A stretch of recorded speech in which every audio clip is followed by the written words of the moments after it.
David Moyes has given his pre-match press conference ahead of Everton's trip to Stamford Bridge tomorrow to take on Chelsea, who are 2 places, but 1 point above Everton in the Premier League.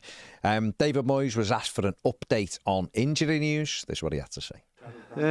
Look, Jared and Merlin are back on the grass and doing some work. Merlin is obviously much further on than Jared, but they're both back in the grass now, and hopefully we're starting to see a chance that we get them back soon. Obviously with the two boys you mentioned earlier about the African nations, you know, us getting say Merlin back at least would be a big help. So there you go, good news. Obviously Branthwaite and Merlin Roll back out on the grass, as a certain manager would say. Roll obviously ahead of Branthwaite in terms of a recovery. Branthwaite the more serious of the two injuries, obviously a hamstring injury, but it's great to see that they're both making progress. Roll hopefully will be back, I'm going to say the final week in December for the trips to Burnley and Forest.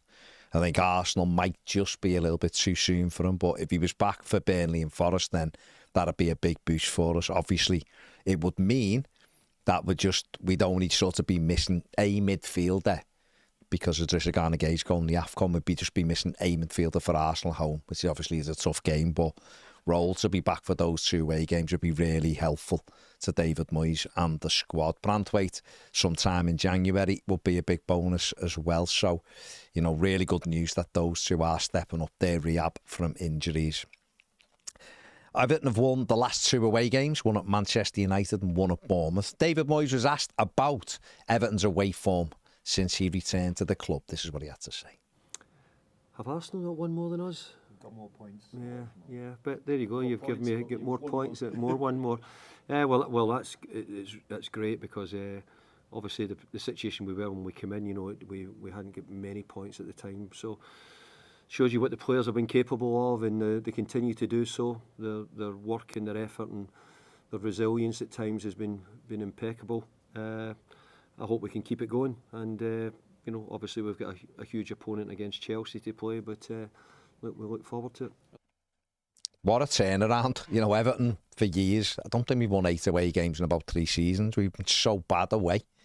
And it's been an incredible turnaround since David Moyes come in January. And obviously, I think he had back-to-back away wins, didn't he? With at Brighton and Palace last season. That's how he sort of started his return to Everton. So that's gone on. He's had some tremendous results, and obviously a win tomorrow, I think, will probably be the best one he's had since he returned. If Everton could win at Stamford Bridge tomorrow, it's a big ask, it's a tough game. But why not? We're playing well. We've won 4 of the last 5, and we're confident. So you never know what happens. But obviously going to Stamford Bridge isn't an easy feat for Everton. It's 31 years since we last won at Stamford Bridge, 30 Premier League games. In that time, Everton have lost 17 of them and drawn 13. So it's definitely time to end that. But David Moyes was asked about Everton's record at Chelsea and about how Chelsea have been doing in general. This was what he had to say. Well, it got rolled out about Bournemouth and it got rolled out about Man United a few weeks ago, so we accept it, you know, that's right.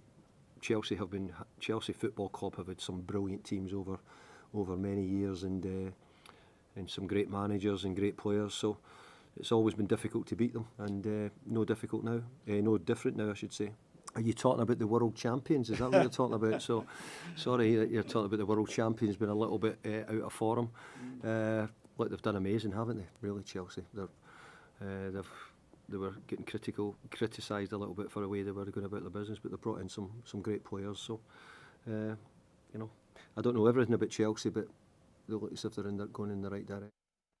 Yeah, I mean, it shouldn't be sort of underestimated how good the side Chelsea are. They're not amazing, but they are a good side. They've got lots of talent in the final third. Enzo Maresca's confirmed Cole Palmer will be available for this one, as will Wesley Fofana.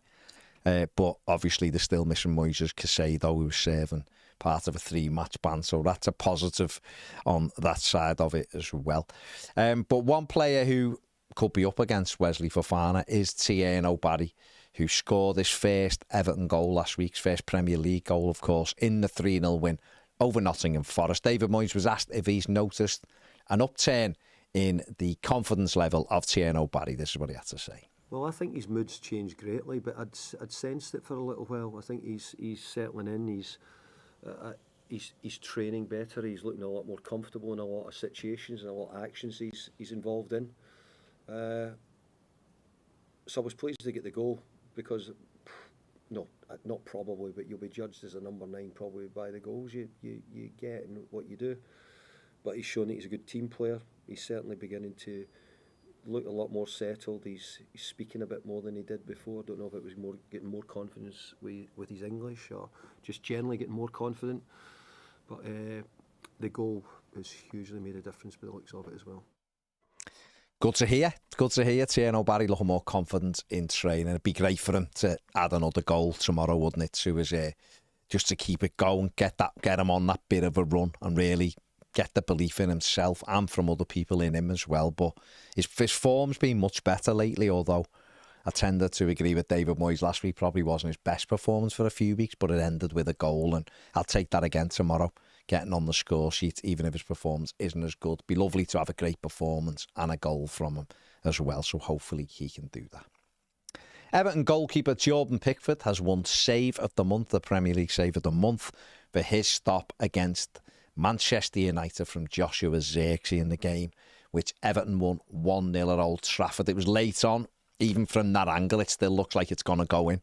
Absolutely brilliant save from Pickford, and obviously kept his clean sheet and ensured that Everton got a much-needed and long-awaited win at Old Trafford. So congratulations to Jordan. Yesterday, Toffee TV, myself, sat down with Kiernan Dewsbury Hall at Finch Farm to discuss things like his time at Everton, his international aspirations, and how he rates some of Christmas films and songs. Here's a little clip from the interview. It's got to be the United one, because just for myself personally to be able to say I scored a winner at Old Trafford, it's something that I'll never forget. And with all about the game not winning there for quite a while and being the first team, I think, was it to win at Old Trafford with 10 men. A little bit of history for the lads. So I mean, and when the goal went in and I seen the away end, it was, I swear, I'll never forget that. It'll be a memory that's pitched in my head. It's one of the greatest things I've seen as a player. So they've all been decent. There you go, brilliant. Kiernan Dewsbury Hall was fantastic. That interview is available right now. Make sure you go and watch it, like it, and leave a comment underneath. Brilliant play. He's been fantastic so far this season. Lovely lad, and he's loving life at Everton, so go and check that interview out. Everton had scouts last night at the Porto Malmo game in Portugal, apparently watching Samu Agahawa. He scored twice, his 12th and 13th goal of the season. Agahawa, formerly known as Samu Omaridian, almost joined Chelsea a couple of years ago when Conor Gallagher left Chelsea for Atletico Madrid. But that move fell through and he went to Porto. Like I said, he took his tally to 13 goals for the season and was hugely impressive. So Everton looking far and wide. David Moyes wanting to add more goals to his squad. He is a big, powerful player, good touch, quick, strong. He would be a great addition. I don't know how expensive he would be, but 21 years of age, he'd be an exciting signing for Everton, that's for sure.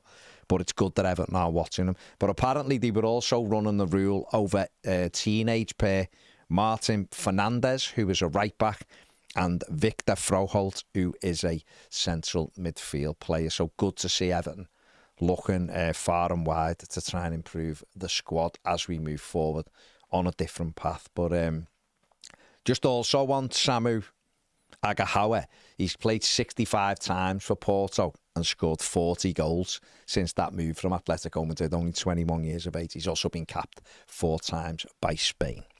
And finally, Reece Welsh is being targeted by Sheffield Wednesday for a possible January transfer at a loan deal.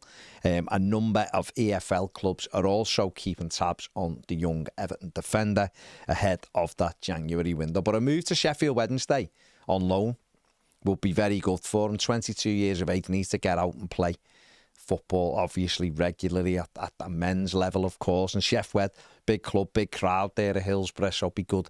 Great experience for him if that is where he ends up. But apparently 5, 6, 7, as many as 7 clubs looking to take Reece Welsh in January. That is it for the news. Make sure you like and subscribe. Check out Ped's Starting 11 show. That's out now. The match preview for Chelsea-Everton, that's out again. The Dewsbury Hall interview, check that one out. Look out for all the match content over the weekend. Have a fantastic weekend up the Toffees. See you later.